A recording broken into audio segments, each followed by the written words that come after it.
Confiez-nous votre image et laissez-nous la transformer en une identité forte grâce à un accompagnement sur mesure et un suivi personnalisé. De la communication institutionnelle au marketing politique et commercial, Eshima vous apporte des solutions grâce à une parfaite connaissance des outils de l'information et de la communication.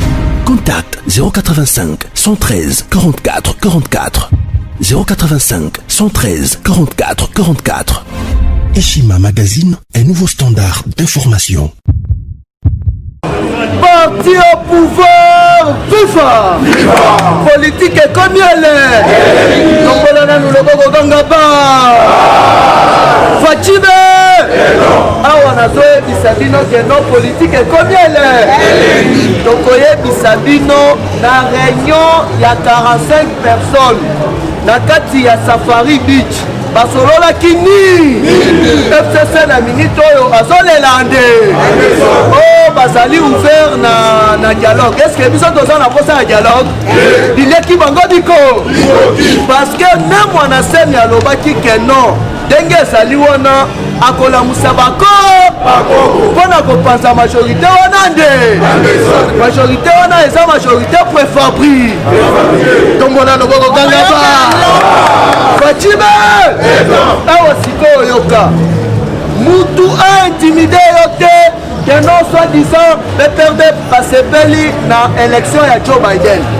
Joe Biden azalaka adjoint ya Barack Obama pendant 8 ans.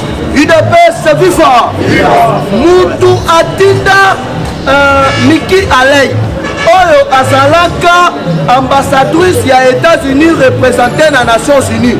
UDPS FIFA c'est bel et bien Joe Biden. Pona koya kosala pression na Hippolyte Kana pona koya bisaye te ata mukolo moko te 2018 ekoleka te sans que organiser l'élection. UDPS FIFA Kabila organiser élection to organiser te awa yango nazoye bisayo ndenge ezali wana papa lala pongi ya babe parce que makambo eba UDPS FIFA awa sikoyo yoka mukolo ya lobi collège ya ba magistrat ya cour constitutionnelle oyo bapretaki serment basanganaka te basali nini à l'ordre du jour ndenge ezali wana Janine Mabund aboyaki faire passer projet de loi y a budget na rentrée parlementaire oyo ya récemment awa sikoyo yoka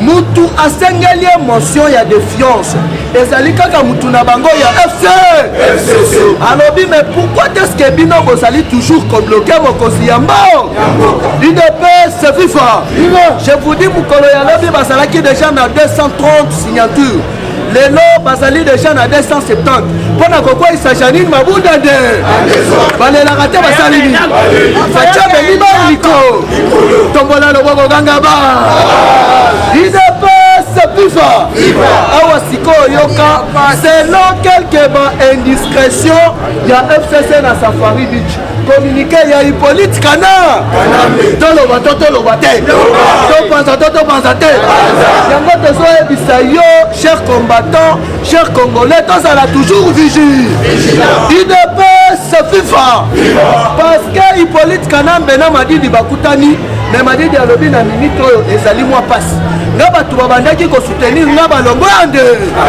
UDPS FIFA baba kiungo ayebisi bango na Swahili ayebisi bango keno batashiki Moïse Katumbi ake gauche droite te alobi ngai na kotravaye na chef de l'État Fatime tombola sikoyo UDPS FIFA awa sikoyo yoka cher compatriote okoyoka keno ndenge ezali wana FCC bazolela ya bajete UDPS FIFA tozobanda nano na badéclaration ya Hippolyte boye te Joseph Kabila aux membres du FCC évitez tout comportement qui peut briser la paix. Vous croyez que je peux déclencher une guerre contre Tshisekedi? Moi je ne suis plus puissant car l'armée est sous contrôle de Fatih et les États-Unis d'Amérique. UDPS FIFA Le problème est que la plupart d'entre vous sont vomis par la population. Wana maloba ya Hippolyte Kanambe na ba député ya FC. Le problème est que la plupart d'entre vous sont vomis par la population. Et moi-même, vous communiquez mal. À telle enseigne aujourd'hui dans l'opinion, c'est moi qui suis le diable et le président Tshisekedi l'ange. Il est fait ce vivant. Bongo tu l'as dit que non Fachi Azali ange. Mettez-le dans Fachi Waboma. Même si nous avons des bonnes choses à proposer, le problème se pose à cause de certaines figures. Si les lois qu'on avait présentées l'avant a été soutenues par certains jeunes figures, il ne peut se vivre. Parti au pouvoir vivre. Il n'y aura plus de contestation auprès du peuple congolais. Alors, tout à partir d'aujourd'hui, j'interdis à tous les cadres du FCC de faire une déclaration sans toutefois me consigne. Alors, à la radio, il y a avenir. Nous avons la déclaration à Tamukolomoko. Il ne peut se vivre. Alors que Fachi a déjà doyen pembeni nae. Mamadi Noulumba, ancien ministre, a sali collège des sages. Pour à chaque fois abanda consulter ba. Awa siko na limito bakolela yonana. Il ne peut se vivre. Awa siko yo okoye bakeno nani akozala oyo tobengi secrétaire d'État américain chargé des affaires africaines. Il ne peut se vivre. Chris Koun de Akozala, secrétaire général envoyé dans le niveau de Grand Lac. Il y a un secrétaire, donc à place, il y a Tibor Naki. Il ne peut se vivre. Qui est Chris Koun? Chris Koun, c'est un sénateur démocrate, ancien ami, docteur Etienne Tshisekedi Wamulu. Il a maintes fois visité la RDC, plus précisément chez les Sphinx de Liberté. On menait Salini, il ne peut se vivre. Ma grande puissance sur le monde, va comprendre que non, ce qui le monde est Salini Naboulou, c'est à cause de Hippolyte Kanambe. Parce qu'il y a espoir na Zalaki Chine. Yango bandaki komona keno ba minéraux na biso nyonso ya valeur ya bandaki ko pesa ngo Chine a complicité na état Iran. Alors que batouana bazalaki na boule ba détrôner États-Unis na place ya grande puissance. Il ne peut se vivre. Mais là ba ya kotinda ba géologue na bango na République démocratique du Congo ba comprendre que non. Place oyo Chine ayaka kozwa ba ressources stratégiques ezali RD. Alors qu'est-ce qu'il faut faire? Il faut pas mener politique ya sika, pas seulement qu'on change vision ya Afrique, mais vision ya République démocratique du Congo. Il ne peut se vivre. Fatime yango va comprendre que non.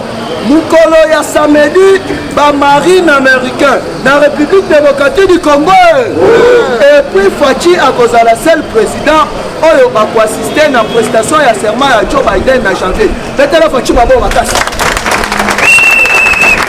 Awa koyeba keno na délégation africaine batu ya liboso oyo Joe Biden ayambi bango mutombo dike yango bomona kikeno dikembe a publié ba vidéo asepeli na élection ya Joe Biden ande Hippolyte ala la rata Salini soki bomona ki ba photo oyo o Janet Kabila na Joe Biden ona mwasi na ye c'est à l'époque na 2016 parce que ezalaki prévu bakanga ye ye babandaki kosala lobbying oteno bobo makaka moto akotika bokozi mais bango na Joe Biden liye ezali ata mokolo moko mutu adistraire yo ata mokolo moko idp se vivre mokolo ya samedi nayebisaki bino boye keno bagénéraux nyonso ya barwandais babukaka bango fonction te basali nini awa okokomprendre ke mokolo ya lobi baempoisonné général Yaf oyo ya Kibomango azali ndeko na biso congolais baempoisonné ye adaye bato wana baza déjà na perte de vitesse il ne peut se vivre yango omonaki keno Fachi a dépêché baconseiller na ye na niveau ya Égypte bakende kokutana na président égyptien alongo wana ayebisi Paul Kagame alobi yo ozali kodéclare soi-disant guerre yeba ke non ndenge ozoluka guerre okokutana na ya alors que nani oyo tobengi Rwanda, Uganda, Burundi bazali déjà na embargo ete UDPS FIFA yango moni ke no politique ya Faci ebelisi bango libo bazoyeba te babandela wapi bakosukela wapi parce que bagrande puissance nyonso ya monde balobi mwana ya nkoi azali ko na place amema bango teno na dialogue o na concertation amemi bango na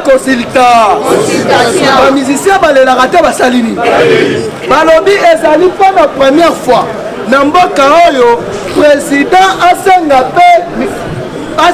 pe idée to point de vue ya bamusicien Congo Faci umelande UDPS FIFA awa sikoyo yoka ndenge ezali wana bashikata baza deja éparpillé na bafrontière nyonso forti kuna na kingakati shikata nde awa semaine oyo consultation ezosila les consultations avant esila avant Faci aloba mutu ya liboso okoloba Jean-Marc Kabunda Kabu mukolo ya shedi na Kikwiti déplace oyo Jean-Marc azo déclaré fait ya coalition FCCK bakambu ya coalition aboué l'air azo déclaré au courant ya semaine Faci akoloba soki alobi barwandais nyonso na bamiyibi nyonso ya PPRD bayebe baluka place bakokime parce que congolais akose prendre en charge opération toyebi nda betela Faci mabao makasi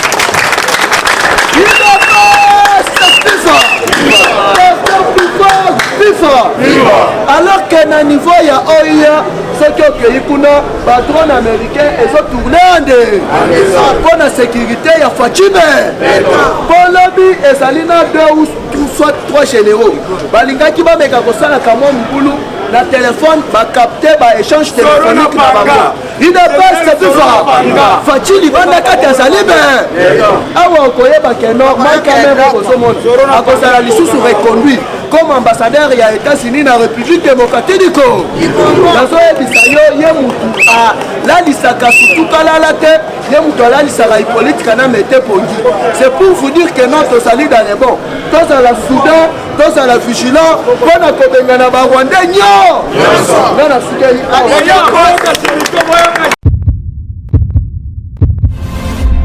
Eshima, votre magazine qui bat au rythme de l'actualité. Retrouvez la nouvelle édition. Exclusivité, alors que la RDC sort progressivement la tête de l'eau après la crise sanitaire Covid-19 ayant fragilisé les économies du monde, Eshima Magazine présente à la une de sa 15e édition la ministre de l'économie nationale, Acacia Bandou Bola, présente son bilan depuis sa prise de fonction. Relance économique, Acacia Bandou Bola Mbongo donne des signaux forts.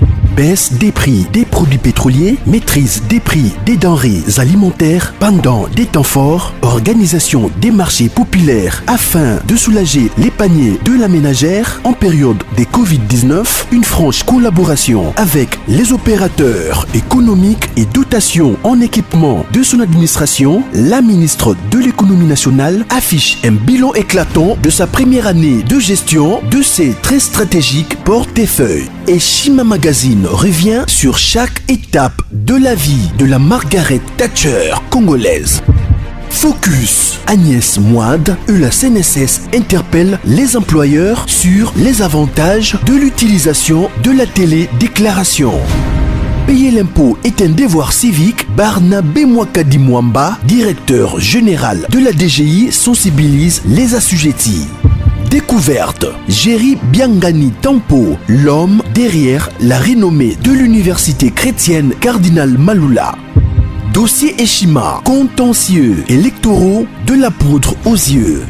Économie, les scandales financiers ont la peau dure en RDC. Interview, Ted Belechai Kassonda, secrétaire exécutif national de la Ligue des jeunes de l'UDPS. Bras de fer entre la CPI et les USA. Fatou Bensouda défie Donald Trump. Retrouvez l'intégralité du magazine Eshima dans les kiosques. Eshima Magazine, un nouveau standard d'information.